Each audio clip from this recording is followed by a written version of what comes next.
dia iblis bisa melihat manusia, manusia tidak bisa melihat iblis. Kan gitu.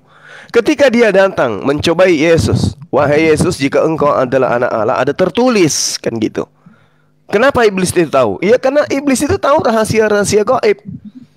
Ada tertulis tentang anak Allah, atau Rasul Allah, atau Nabi Allah, atau orang yang intim dengan Allah, atau utusan Allah. Jadi anak itu sama dengan utusan. Ada tertulis tentang engkau, jika engkau adalah utusan Allah, anak Allah, maka jatuhkan dirimu ke bawah. Karena kenapa? Tuhan yang maha tinggi akan mengutus malaikatnya untuk menatang engkau di tangannya agar kakimu tidak terantuk kepada batu. Apakah ini terjadi? Apakah benar ada tertulis? Tertulis. Setelah kita selidiki, tertulisnya di Mazmur 91 nomor 1 sampai nomor 16. Kalau Yesus itu Anda imani sebagai anak Tuhan, harusnya Anda mengimani Yesus itu sebagai Mesias yang tidak akan pernah bisa dicelakai oleh siapapun. Karena kenapa? Nubuatannya tertulis dengan terang di dalam Mazmur 91.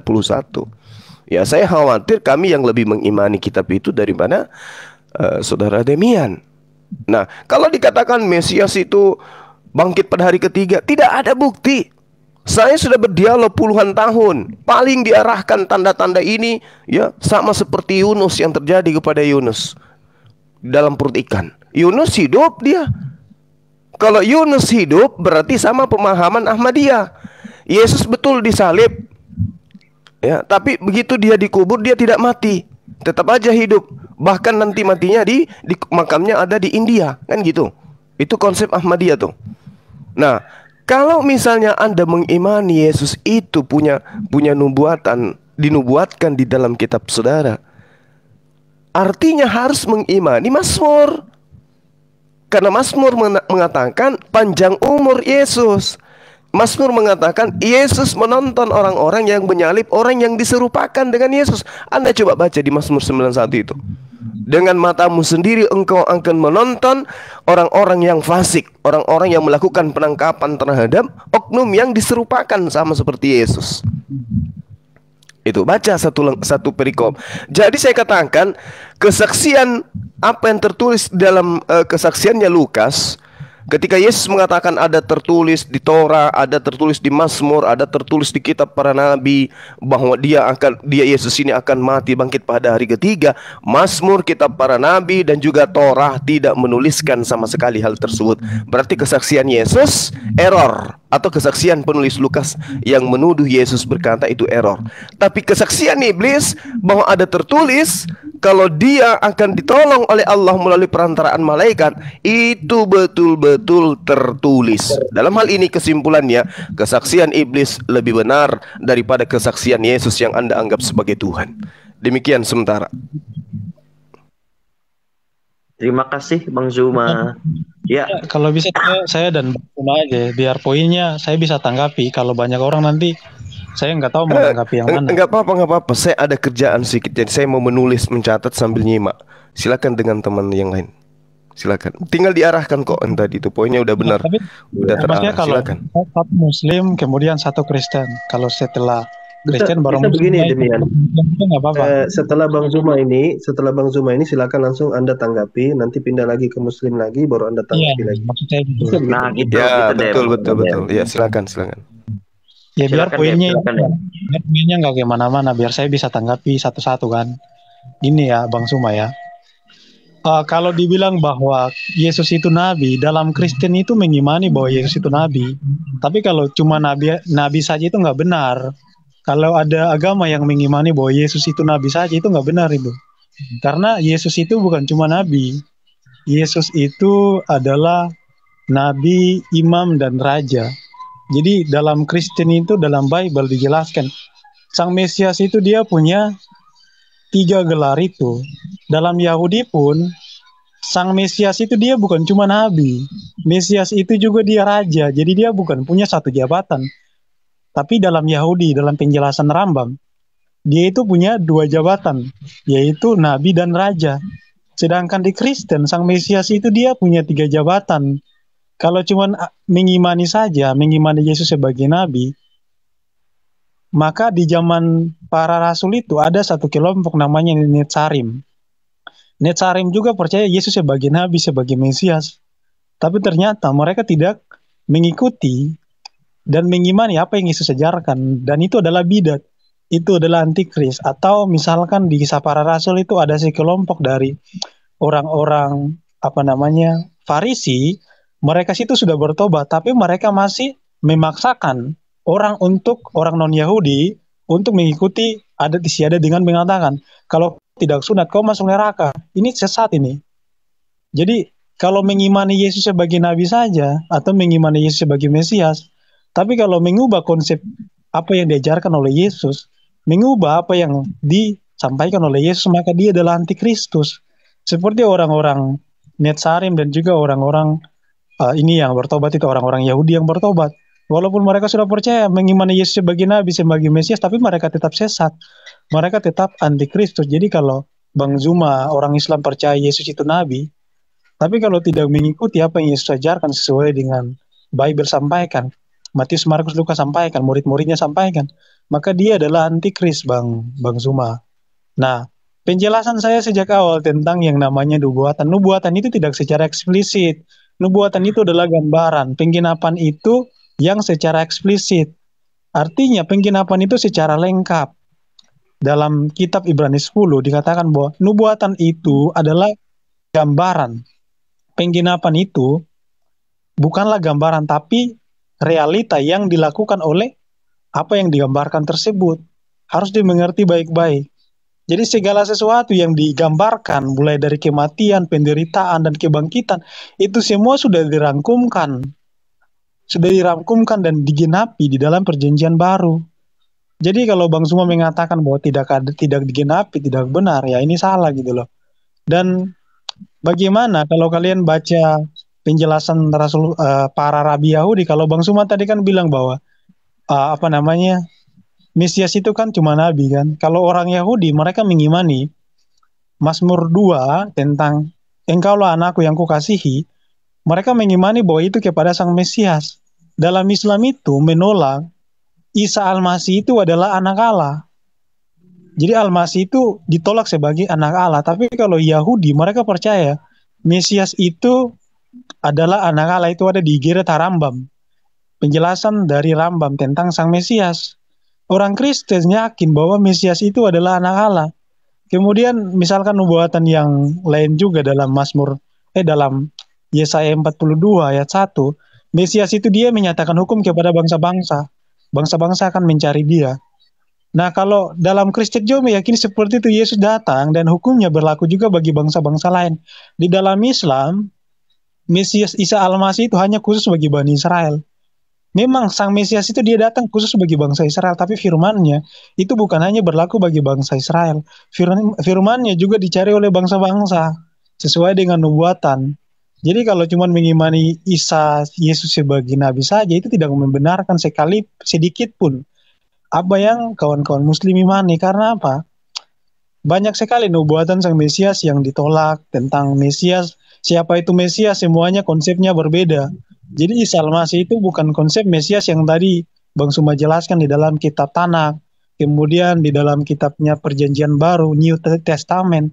Semuanya nggak ada korelasinya, nggak ada kesamaannya. Karena kalau kita belajar tentang keislaman, itu yang namanya Isa Al-Masih, tentang Quran dan sebagainya, tentang keislaman, semuanya konsepnya berbeda gitu loh.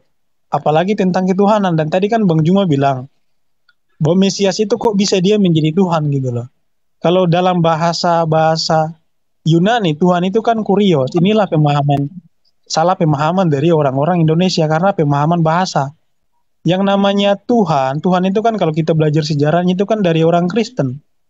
Jadi kalau kita lihat dalam Bible, Tuhan itu khusus kepada Yesus. Di Perjanjian Lama, huruf besar semua itu kepada kata ganti dari Adonai gitu loh. Jadi pemahaman tentang KBBI itu berbeda dengan di dalam Bible. Tuhan itu terjemahannya dari Lord atau Kurios. Kalau kita baca Quran, misalkan ya kata Robika ya, Robike itu diterjemahkan seperti yang tadi Bang Indra udah jelaskan kan. Robike itu diterjemahkan ke bahasa Indonesia, ada yang Tuhanku, kemudian ada yang Tuanku. Arabnya sama loh, Robika. Tapi Indonesianya berbeda terjemahannya, ada yang Tuan, ada yang Tuhan. Apakah terjemahannya salah? Nggak salah, tapi karena ada penyempitan bahasa. Jadi definisi Tuhan di dalam Bible itu penguasa. Dalam Yahudi juga meyakini bahwa Mesias itu Tuhan. Kenapa? Karena Mesias itu adalah penguasa. Tapi kalau dibilang Mesias itu Elohim, nah ini yang menjadi pertimbangan dalam keyahudian. Karena tidak semua orang Yahudi meyakini bahwa Sang Mesias itu adalah Elohim atau YHWH itu tidak semua orang Yahudi meyakini hal tersebut. Tapi kalau meyakini Mesias itu Tuhan, orang Yahudi percaya. Karena Kurios atau Lord itu artinya penguasa. Siapa aja bisa jadi penguasa. Presiden pun penguasa gitu. Bupati pun penguasa. Apakah dia bisa didefinisikan sebagai Tuhan? Bisa, karena Tuhan itu definisinya adalah penguasa. Jadi definisi kata Tuhan di Bible itu berbeda dengan KBBI. Jadi jangan kemudian disamakan kawan-kawan. Nah itu harus dipahami oleh Bang Juma gitu loh. Jadi nggak ada permasalahan kata Tuhan di Bible. Jika orang belajar tentang bahasa Yunani, bahasa Inggris, bahasa Arab. Dalam bahasa Arab aja Rob aja disebutkan kepada manusia. Apakah Rob itu bukan Tuhan? Dalam bahasa Indonesia Tuhan. Tapi dipersempit maknanya, enggak. Kalau kepada Tuhan berarti itu katanya Tuhan. Kepada manusia berubah lagi jadi Tuhan. Jadi bahasa Indonesianya berubah, bahasa Arabnya nggak berubah. Itu harus dimengerti Bang Zuma. Oke. Sudah, Dem? Saya tanggapi dulu, Bang Ded. Oke, silakan. Aduh, Silakan, suaraku Bang. mantul-mantul Bang Ded. Enggak bagus di sini. Ntar aku keluar nanti naikin lagi ya. Oke. Enggak di saya 2 kali suaranya. Kecilkan volume medianya, bro. Oke, silakan Bang Zuma mau menanggapin atau Ustadz Alwan, Bang Abu, silakan. Sambil nunggu Bang Ida, silakan. Udah Mose tadi mau masuk lagi atau saya dulu atau gimana? Ustadz Alwan aja dulu. Saya dulu mungkin ya. Bang Ida masih. Ya, siap. Nah, silakan. Ya, nanti setelah itu Bang Indra Mose. Nah, jadi jawaban dari Demian, dia katakan pertama dia akui dulu Lukas yang saya sebutkan tadi, ya, Lukas 24 nomor 46 bahwa ketika Lukas mengatakan ada di perjanjian lama tertulis ya, Mesias harus menderita dan bangkit dari antara orang mati pada hari yang ketiga. Pertama Lukas sendiri yang mengatakan itu tertulis. Tapi kemudian Demian mengatakan, oh tidak harus tertulis secara eksplisit. Padahal kita semua mengerti makna daripada tertulis. Itu berarti adalah sebuah kutipan ya. Jawaban dari Demian itu karena memang di perjanjian lama ya, di perjanjian lama dari Kejadian sampai Meliaki memang itu nggak ada sama sekali. Tidak ada nubuatan yang seperti itu. Tidak ada yang tertulis seperti itu. Sehingga mau tidak mau Demian harus mengatakan ya ada, tapi ya dia mungkin tersirat, tidak eksplisit, dia tersirat di sini, di sana, di sini, di sana, tercecer dan sebagainya. Ya mungkin Demian bisa kasih contoh ayat yang tercecer-cecer tentang Yesus yang menderita itu. Di buku yang saya tunjukkan di awal, sejarah menunjukkan orang Israel, ya, itu tidak ada satupun yang pernah baca di dalam perjanjian lama mereka, ataupun apalagi percaya, tentang adanya nubuat Mesias yang akan menderita. Bahkan seorang rabi yang saya tunjukkan tadi, dia katakan, dalam sejarah keyahudian, tidak ada yang di akhir zaman itu, Mesias datang di akhir zaman, yang dia itu tidak menyelesaikan misinya dan menderita. Nah, tapi Demian lantas mengatakan, oh itu hanya orang Yahudi kan belum konsensus. Mereka bisa berbeda pandang antara mereka, dan itu ada rabi-rabi yang berbeda pandang. Sebenarnya cukup ke sejarah Bani Israel di abad orang Israel pada abad pertama itu sudah menerangkan posisi mereka. Artinya mereka semua sepakat. Jadi tidak perlu kita lihat pendapat-pendapat yang kekinian. Kalau orang-orang Israel di abad pertama saja tidak setuju tidak tahu bahkan di perjanjian, di kitab yang mereka baca tiap hari, ya, bagaimana bisa itu tidak membantah keseluruhan semua argumentasi yang dibangun dari mengutip rabi-rabi yang di atas. Nah, biar saya lebih kuatkan lagi kemungkinan pemaksaan yang dilakukan oleh para penulis-penulis yang mencoba untuk mengambil dari perjanjian lama. Ayo kita buka kisah di Matius, ya. Demian, Matius adalah satu-satunya, dia berdua dengan Lukas, yang menceritakan kelahiran Yesus. Matius dan Lukas adalah dua penulis gospel, Injil yang menulis tentang kelahiran Yesus. Tapi cuman Matius seorang yang mengatakan atau bercerita tentang keluaran di Mesir. Jadi Yesus pergi ke Mesir. Itu hanya Matius sendiri saja. Apa alasan kenapa Matius menceritakan itu ke Mesir? Ya, rupa-rupanya di akhir, kalau kita baca, di akhir dari perikop penyingkiran ke Mesir, di Matius pasal 2 itu, di akhirnya, demikian, ada yang poin yang Matius ingin sampaikan. Dia katakan begini, setelah menceritakan ya Yesus Yusuf dan Maria ke Mesir itu, dan membawa Yesus itu ke Mesir, dia katakan, maka tergenapilah firman Tuhan yang diberikan kepada Nabi, maksudnya kepada Moshe, pada Nabi Musa. Apa firman Tuhan kepada Moshe itu? Dari Mesir kupanggil anakku. Dari Mesir kupanggil anakku. Lihat bagaimana Matius berusaha untuk mengambil lagi perjanjian lama, untuk membenarkan bahwa betullah Yesus itu Mesias yang dinantikan. Dari Mesir kupanggil anakku. Itu ada di perjanjian lama. Sekarang kita buka perjanjian lama. Ini upaya Matius untuk mencoba menjadikan Yesus sebagai Mesias yang dinantikan. Ketika kita buka dari Mesir kupanggil anakku, ketika kita buka, dan itu ada di Hosea 11. Di Hosea 11, di sana dikatakan, saya buka ya di Hosea dulu. Nah, adanya di Hosea 11, kata dari Mesir kupanggil anak. Ternyata itu kalau kita lihat itu bercerita bukan tentang Yesus, bahkan itu bercerita tentang Israel. Yang menafsir ini siapa? Bukan saya yang menafsir ini. Alkitabsabda.org. Silakan dicek sendiri itu. Alkitabsabda.org menerangkan itu terkait dengan kisah di Keluaran, di mana Allah memanggil Israel dari Mesir ke Kanaan. Dan Allah menyediakan untuk mereka perlindungan dan makanan. Tidak ada sedikit pun tentang Yesus. Tidak ada sedikit pun tentang Yesus. Tapi itu cerita tentang orang Israel.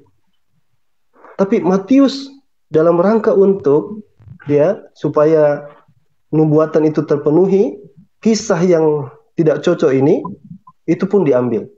Makanya para pakar kekristenan mengatakan Matius berusaha dan gagal di dalam mencari ayat di dalam perjanjian lama untuk dijadikan sebagai bukti nubuatan Yesus. Jadi sekarang sudah ada dua. Saya bisa mungkin carikan lagi beberapa, tapi biar diskusi kita lebih lanjut. Dari Lukas tadi, dari apa yang Bang Zuma sudah sampaikan, kemudian saya tunjukkan lagi di Lukas bagaimana itu tidak ada di perjanjian lama. Tidak hanya missing, bahkan ada yang dilakukan Matius, ada ayatnya, tapi salah pengambilannya. Mudah-mudahan apa yang saya jelaskan ini bisa difahami.